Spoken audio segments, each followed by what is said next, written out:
ఒక్కరు కూడా హౌస్ పోవడానికి 1% ఎలిజిబిలిటీ లేదు వీళ్ళకి. వాళ్ళని తీసుకొచ్చి హౌస్లో పెడితే మళ్ళీ వాళ్ళకి సూపర్ పవర్స్ ఇచ్చిండు. వైల్డ్ కార్డ్స్కి ఏది ఏవో ఏవో రాయలు ఇచ్చిండు, 6 రకాల రాయలు ఇచ్చి వీళ్ళకి సూపర్ పవర్స్ ఇచ్చిండు. మరి వాళ్ళే తప్పు చేసారు. 5 వారాల నుంచి వాళ్ళు కంటిన్యూస్గా ఆడిన వాళ్ళు, వాళ్ళకి ఎందుకు ఉండే సూపర్ పవర్స్? వాళ్ళేమో ప్రతిదీ కొట్లాడి పవర్స్ తెచ్చుకోవాలి. వీళ్ళకి రాగానే సూపర్ పవర్స్ ఎందుకు ఇచ్చినావు? వాళ్ళ లెక్క కష్టపడలేదు, వాళ్ళ లెక్క కాంపిటీషన్ కాలేదు, వాళ్ళ లెక్క కుటుంబ సభ్యులను వదిలేసి 5 వారాల నుంచి ఉండలేదు. ఓకే, సో వీళ్ళకి ఎందుకు సూపర్ పవర్స్ ఇవ్వాలి? వీళ్ళు ఏం కనుక అరేంజ్ చేసిరని ఈ 6గురికి. మిగతా వాళ్ళకి సెలబ్రిటీస్కి ఇవ్వలేదు, అంతకుముందు ఉన్న వాళ్ళకి, మిగతా కామనర్స్కి ఇవ్వలేదు. కామనర్స్ ఇంకా ఎక్కువ కష్టపడ్డారు అగ్ని పరీక్ష ద్వారా. వీళ్ళెవ్వరికి ఇవ్వని సూపర్ పవర్స్ ఈ 6గురికి ఎందుకు ఇచ్చినావు? అప్పుడు నువ్వు ఏడ ఫేర్ గేమ్ ఆడుతున్నావు? Absolute nonsense, absolute nonsense. 1% కాదు, absolute nonsense. You are not giving a plain field. ఇవ్వనప్పుడు వాళ్ళు ఎట్లా కొట్లాడతారా? నువ్వు ప్లేన్ ఫీల్డ్ ఇవ్వనప్పుడు నువ్వు వీళ్ళకి ఈ వైల్డ్ కార్డ్స్కే నువ్వు ఇస్తా అని, బిగ్ బాస్ టైటిల్ ఇస్తా అని ముందే అనుకున్నాకే మాకు పోటీ ఎందుకు, మాకు షో ఎందుకు, మేమెందుకు చూడాలి? మాకేం అవసరం, మా టైం ఎందుకు వేస్ట్ చేసుకోవాలి?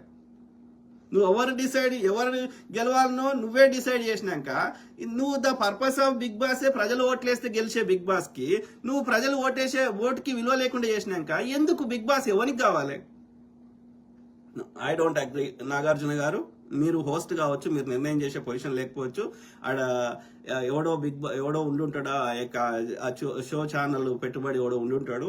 ఓకే, ఈ చూసే వాళ్ళ వ్యూవర్స్ అడ్వర్టైజ్మెంట్ ద్వారా డబ్బులు వస్తుండొచ్చు, కానీ ఆర్గనైజర్స్ ఎవరు ఉన్నారు? సో అది కరెక్ట్ లేదు అక్కడ. ఓకే, జనాలు ఓట్లే ఫైనల్ కావాలి. నువ్వు ఓన్లీ పోటీలు పెడతావు, అన్ని పెడతావు, అంతవరకే. నువ్వు వాళ్ళ ఏమైతుందో చూపెడతావు, పోటీలు పెడతావు, కానీ ఎవరు కరెక్ట్ అనేది ప్రజలు నిర్ణయిస్తారు. ప్రజలు ఓట్లు వేసిందే లెక్క పెట్టాలి. మిగతా అన్ని నువ్వు వాళ్ళకి అధికారాలు ఇవ్వదు. వేరే ఎల్లగొట్టే అధికారం లోపల్లో ఉన్న సభ్యులకు ఇవ్వకూడదు. అది రాంగ్, అబ్సల్యూట్ రాంగ్. ఓకే, అర్థమైందా? సంచాలకులు ఫేర్గా డెసిషన్ తీసుకోకుండా వాళ్ళు కూడా కుట్ర చేస్తే దాన్ని మళ్ళీ పెట్టి ఆ సంచాలక్కి నెక్స్ట్ సంచాలక్ కాకుండా వాళ్ళు మిస్యూజ్ చేశారు కాబట్టి, ఫేర్ గేమ్ ఆడలేదు కాబట్టి, అది భరణి కావచ్చు లేకపోతే ఇంకోరు కావచ్చు, వాళ్ళకి సంచాలకులు కూడా పనిష్మెంట్ ఉండాలి. వాళ్ళు రాంగ్ డెసిషన్ చేస్తే సంచాలక్ పనిష్మెంట్ ఇవ్వాలి. అట్లనే ఏదైతే అన్ఫేర్ ఆడిరో దాన్ని మళ్ళీ పెట్టాలి. అందుకే ఇండిపెండెంట్ గా రివ్యూ చేయాలి. లేదు అంటే 3 జడ్జిలను కూడా హైర్ చేసుకో. సో ఎవడన్నా సంచాలక్ అది రాంగ్ నిర్ణయం చేస్తే అప్పుడే మళ్ళీ పోటీ పెట్టు. ఆ సంచాలక్కి నెక్స్ట్ ఒక 1 వీక్ 2 వీక్ పనిష్మెంట్ ఆడితే ఫేర్ గేమ్ ఆడు. కానీ ఇప్పుడు భరణి ఆమె మాట్లాడుతుంటే గుంజేస్తే ఇప్పుడు ఆమెను ఎలిమినేషన్ తీసుకొస్తే మరి దానికి పనిష్మెంట్ ఏంది? భరణికి ఏం పనిష్మెంట్ ఉంది?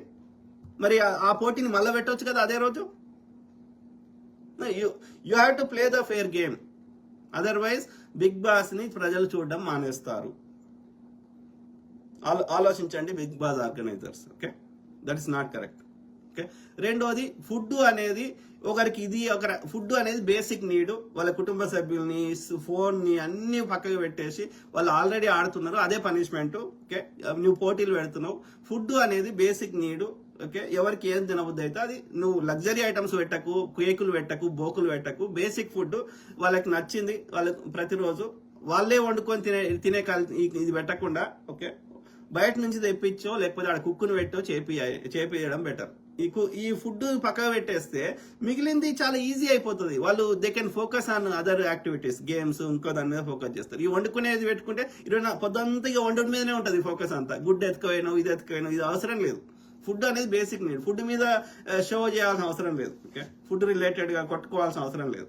కాబట్టి ఫుడ్ అనేది బేసిక్ నీడ్ కాబట్టి దాన్ని ఎవరికి నచ్చినంత వాళ్ళు కడుపులో పట్టినంత తింటారు. ఓకే, దాన్ని వండుకునుడు అదంతా ఈ జంజాటం మాకు చూడాల్సిన అవసరం లేదు. Food related general interesting activities మాకు చూడాలని ఉంటుంది, కానీ ఫుడ్ రిలేటెడ్ గుడ్డు మీద కొట్టుకునేది మాకేం అవసరం. ఓకే, అదొకటి నేను చెప్పదలుచుకున్నా. ఓకే, ఆ తర్వాత ఏది యొక్క why you are bringing body builders ఎందుకు తీసుకొస్తున్న వాళ్ళకి ఇప్పుడు రమ్య అనటం ఉంది, ఆమె ఆడాముంది, ఆమె కండలు పెంచింది.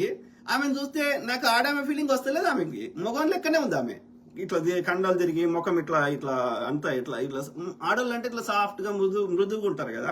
ఆమె ఆడమలాగా లేదు. ఆమె ఓవర్ ఎక్సర్సైజ్ అయిపోయింది. ఆమెకు ఈస్ట్రోజన్ కంటే ఆ యొక్క ఏమంటారు మేల్ హార్మోన్సే ఎక్కువ అయిపోయినాయి ఆమెకి. ఓకే, సో నువ్వు కండల పోటీ అయితే మళ్ళీ యుద్ధం పోటీ పెట్టు. బిగ్ బాస్ ఎందుకు దానికి? మల్ల యుద్ధం పోటీలు, బాక్సింగ్ పోటీలు ఉంటాయి కదా, అవి పెట్టుకో. సో అందరికి ఇట్లా కండలు తిరిగిన ఎందుకు పట్టుకొని వస్తున్నావు? బుద్ధి బలం. ఒక లిమిటెడ్ రిసోర్సెస్ లో ఒక ఎడారి వదిలేస్తే వాడు ఎట్లా సర్వైవ్ అవుతాడు? That is kind of concept ఇక్కడ. ఓకే, ఒక స్పెషల్ సిచ్యువేషన్ క్రియేట్ చేస్తే వాళ్ళు ఎట్లా హ్యాండిల్ చేస్తారా? వాళ్ళ బుద్ధి బలం కానీ వాళ్ళకి ఇది చూస్తారు. కానీ ఇక కండలున్నోడు ఎందుకు కావాలి కండలున్నోళ్ళు? I don't get it. So why you are bringing body builders? అప్పుడు పేరు మార్చు, బిగ్ బాస్ కాదు దాని పేరు, మల్ల యుద్ధం బాక్సింగ్, బిగ్ బాక్సింగ్ అని పెట్టు. అప్పుడు తెచ్చుకోని బాక్సింగ్ కండలు తిరిగిన వాళ్ళని. That is not the purpose. ఇప్పుడు వాళ్ళు ఆ కండ తిరిగిన తోటి నార్మల్ పీపుల్ కొట్లాడలేరు కదా. దెన్ యూఆర్ నాట్ సమవుజ్జుల మధ్య పోటీ పెడతలేవు కదా. ఫిజికల్ టాస్క్స్ అని ఆ కండలు ఉన్నాడు గెలుస్తాడు కదా. దెన్ నువ్వు you are changing the concept of the Bigg Boss కదా. అప్పుడు బిగ్ బాక్సింగ్ అవుతుంది, అది బిగ్ బాస్ కాదు అది. సో కాబట్టి అది బాడీ బిల్డర్స్ అవసరం లేదు ఈ షోకి. వస్తుంది. రెండోది, పరాయి భాషలను ఎందుకు తీసుకొస్తున్నావు? అది తెలుగే రానోళ్ళని, తెలుగు ప్రజలు కానోళ్ళని తెలుగు షో అని పెట్టినావు, బిగ్ బాస్ తెలుగు అని పెట్టినావు. బిగ్ బాస్ హిందీలో తెలుగు వాళ్ళు అవసరం లేదు, బిగ్ బాస్ తమిళ్లో తెలుగు వాళ్ళు అవసరం లేదు, బిగ్ బాస్ కన్నడలో తెలుగు వాళ్ళు అవసరం లేదు, బిగ్ బాస్ మలయాళంలో తెలుగు వాళ్ళు అవసరం లేదు. మరి బిగ్ బాస్ తెలుగులో తెలుగు వాళ్ళు ఏడున్నారు? అంత పరాభాష వాళ్ళే ఉన్నారు.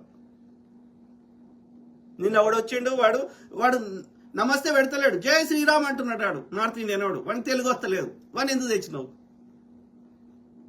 అంటే ఈ జీ సినిమా, జీ ఛానల్ కానీ, మా ఛానల్ కానీ, జియో హాట్ స్టార్ కానీ, ఇవన్నీ నార్త్ ఇండియన్స్ పెట్టుబడిదారులు. అంటే నార్త్ ఇండియన్ వాళ్ళ కల్చర్ని, చెత్తని మా మీద రుద్దే ప్రయత్నం చేస్తున్నాం. అప్పుడు మేము తెలుగులో ఎందుకు చూస్తాం? అది బిగ్ బాస్ తెలుగు షో ఎందుకు అవుతుంది?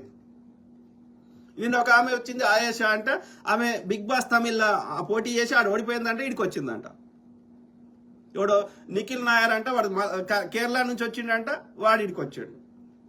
ఆడ బిగ్ బాస్ లో పనిచేసిండు. ఇక అందరు పరాయి భాషల్లో వచ్చినాక మరి ఇక దాని బిగ్ బాస్ తెలుగు షో ఎందుకు అవుతుంది?